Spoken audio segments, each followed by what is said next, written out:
in a way, Central Florida's been, you know, it's been the epicenter of what, not just wakeboarding, but water skiing in general. I think it really started with Cypress Gardens back in like the 20s and stuff. And people would come from all over the country to watch that. And so as wakeboarding kind of spawned and grew from water skiing, I think that's why you have the deep roots in Central Florida.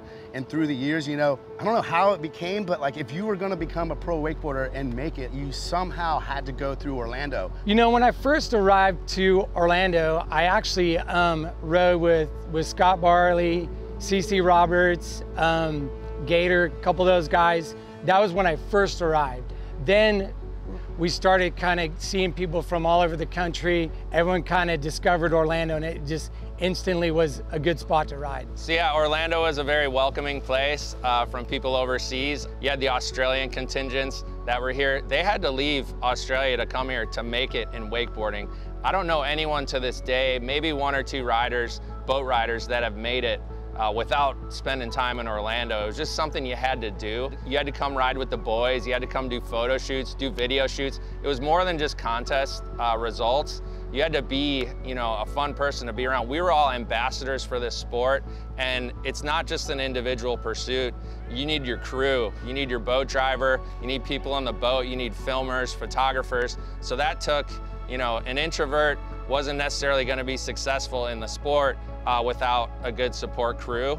And, you know, that's why Orlando is such a great place to do that, because you could go kind of mix and match and get in other scenes and get influenced by different styles.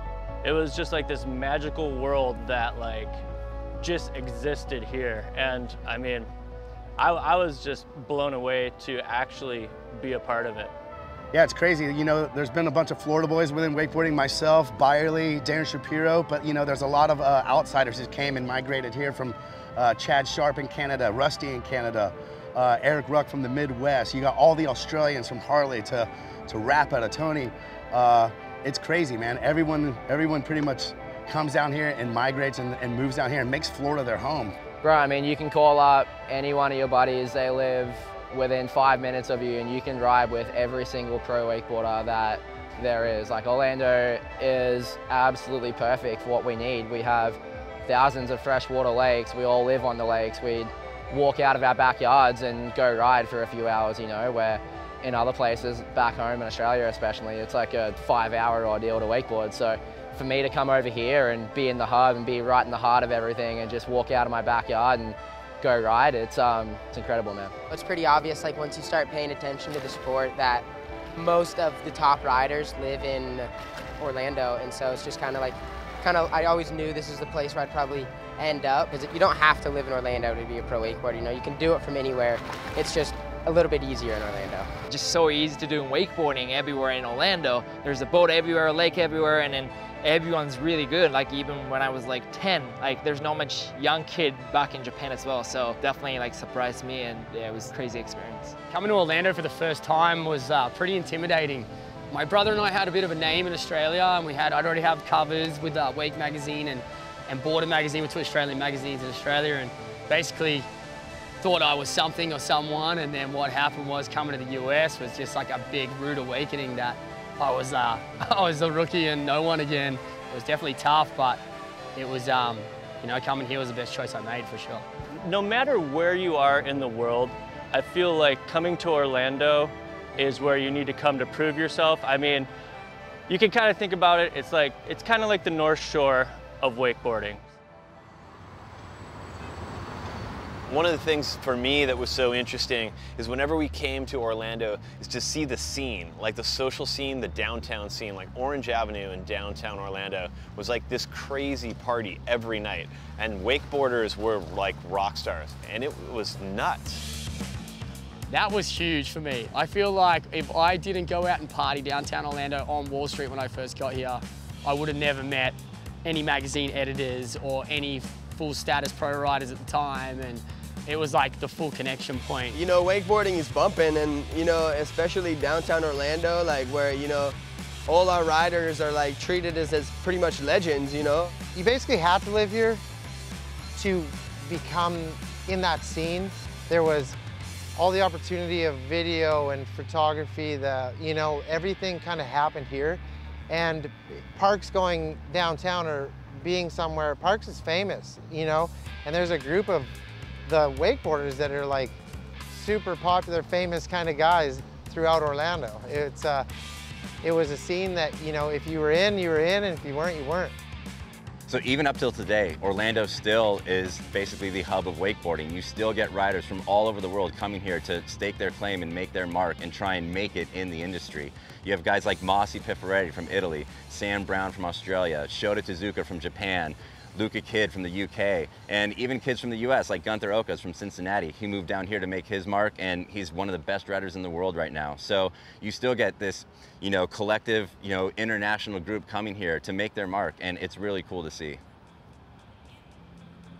If you're not familiar with the double up, it's basically you're driving a straight path, you're circling the boat either right or left, and then you're coming back through your waves and to where they kind of come together and hit. The timing of it is really critical. You have to learn how to see the wave come down the line, time it properly so that you don't miss it. And one of the things is get in between the rollers, kind of in the gully to hit it properly. The tricky part about the double up is that each boat has different timing within the rollers. For example, the roller usually has 3 set rollers when you cross your old path, and each boat has a different time variance between the rollers. So some rollers are closer, some are further apart, some are bigger, some are smaller. So there's a lot of variables that a rider has to consider when hitting a double up. Dude, the aspect of a double up is just so fascinating in general. I mean, we're working with an element like water that is so unpredictable. And to be able to drive in a certain way and have both bits of water combine, and you got to hit it absolutely perfectly, and every double up is so different. No double up is going to be the exact same.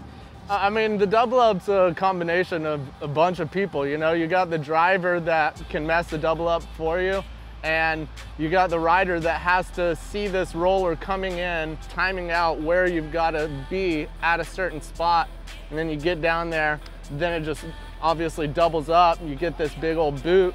It's definitely the sketchiest part of wake riding. Between the timing and the tricks and all of that, the injury, you know, percentage is going up. I mean, I've literally blown my knee from it. I've literally busted ribs. It's not for the weak-hearted. Every trick that is being done was learned on a double up. The doubles, the spins. There was a period of my riding, and I believe this was pretty consistent across the board, that everyone learned their new tricks on the double up. Without the double up, I personally wouldn't have ever progressed to the level I'm at, even though it took, you know, it took time to eventually get the tricks behind the boat without the double up, but had I not had the double up, I would have never landed those tricks. The double up for wakeboarding would be comparable to like a super park or a super pipe or even, you know, a mega ramp. It's kind of like the platform for progression, and that's the biggest tricks are going to be done off the biggest ramp. So to me, the double up's always been like my favorite part about wakeboarding, where there's really a true art to it, where you know, hitting the wake, you just kind of cut in and hit it, but in order to time a double up perfect, you got to really take in all those factors that are, you know, coming together at once and make decisions in a split second. And you know, it's just a whole different part, and to me, it's kind of the most exciting thing about wakeboarding. Double ups are very important. Like, I mean, as Park said it, you know, they kind of like changed the game, you know, like everybody just been focusing a lot on doing wake-to-wake stuff and whatnot, and if you don't have enough air time, all you gotta do is hit some double ups, and like we'll put a couple extra feet of air under your feet, and you can really get creative and learn and land some of the craziest tricks ever done on a wakeboard. So it's really pushing the limits of the sport even further. Like if you can really like dial in and connect and consistently do tricks off a double up, like that's one of the most like fundamentally good things about wakeboarding, and like just makes you a better wakeboarder overall. Like you need to be hitting double ups if you're riding in the pro division, you know, like there's no reason not to. I never really hit double ups, but this year we've been hitting them every time we turn around the boat, and it's been good. I've enjoyed it, learnt new tricks. It's awesome. What makes me really happy about the new generation of rider getting into double ups is when boat wakes got so big, there was so many riders that could do tricks that we didn't even think about off the wake. For them to now like re-embrace the double up, you know, your Tyler Himes, Mossies, Luca Kidd, Sam Brown, all these kids have talent beyond belief.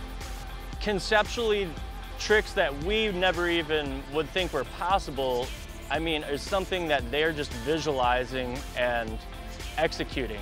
So I feel like it's just bringing wakeboarding to a whole new level, and them being into double ups and double ups making a resurgence. I think we're gonna see a lot of really insane riding and tricks that are, you know, beyond anything that we would have thought of back in the pointless days, that's for sure. It's so many things that have to come together great to make a good trick on a double up. Like I said, it's driver, it's rider, it's timing, it's landing, it's tricks, it's every pinnacle of riding all put together to try to make something happen. We started Red Bull Double or Nothing in 2004, and we've done it off and on through the years. I think this is the 8th one that we've done. Sometimes we take a hiatus. I feel like the boats change, the X-Star gets bigger. I feel like the riding and the whole sport changes in general. And I feel like it was slightly lost for a little bit, and I feel like this new generation and Parks really, you know, pushing and being behind just the whole double up scene is really revitalized it in the last couple of years. In the early days, Double or Nothing was kind of this elite made for media event that you needed an invite to. It's kind of like a Playboy Mansion type invite to even be able to see this stuff. Every year that it's been run, there's always been somebody doing something crazy. And just last year, Gunther Oka was the first rider to ever do a toe side, backside 1080 behind the boat. I've had a lot of great wins over my career, but Double or Nothing really is a standout, you know? You've seen so many of the great wakeboarders, the greatest of all times, really go through that event and make their mark in history. Even, you know, like I referred to, Harley Clifford being able to put down the first back mob 7 off the double up and take the win, you know, not that I replicated that, but got pretty close, I think, and that's just what this contest is about. This is not an open event. You know, guys are selected to be here, and so you're seeing the best in the world. Dude, this is the big leagues. This is the best of the best. Double or Nothing. We have the best riders in the industry from current, present, and future. To be able to be invited and just be even thought of as a rider that I could ride this event, and PB giving me the invite was a dream come true. Yeah, so when we're going to do Double or Nothing, I look at the field and I kind of pick not just the best riders, but I try to pick people who have a hold into the gear that they can kind of shift into, because this is about progression, not just for themselves, but for the sport of wakeboarding. So I try to pick people who will lay it on the line, and you get 4 double ups. So you're pretty much, your back's against the wall. There's no room for sandbagging. You pretty much have to go, you have to squeeze that throttle as hard as you can to at least make the final and definitely to win the event. To be invited to Double or Nothing is huge, but to win Double or Nothing is a whole different deal. I don't really think the prize money matters, but going down in history for landing something really, really cool, that can never be taken away from anyone. To take the win at an event this prestigious, it would be all time. Yeah, I mean, Red Bull has always supported us as individual athletes, but they also have put on some of the best events ever in the history of wakeboarding, you know, from, you know, Wake of Fame and Wake Lab and all these crazy stuff. Like, we have meetings every year, like, where we just try to come up with the craziest ideas, and after, you know, a while, some of these ideas come to light, and we actually, like, make them happen and stuff too. So Red Bull has always supported wakeboarding, and they always want to push the sport, and they always want to do things that have never been done before. And that's, you see that within the brand, but, you know, to have a company like that support wakeboarding and wake sports, you know, like that is unheard of. And they are the only company in the history of the sport that has really, like, supported us this long and in this big of a scale. Yeah, so it's really great just to have Parks continuing to be a leader in this space. Towed water sports are going in all different directions, but this is truly the heart and soul of what makes wakeboarding so awesome. So I'm just psyched to be here. Downtown Orlando, we got Dano on the mic, we got Red Bull supporting this thing. They've done the coolest things in wakeboarding and provided some of the best memories I've ever had, and today we're gonna make another one.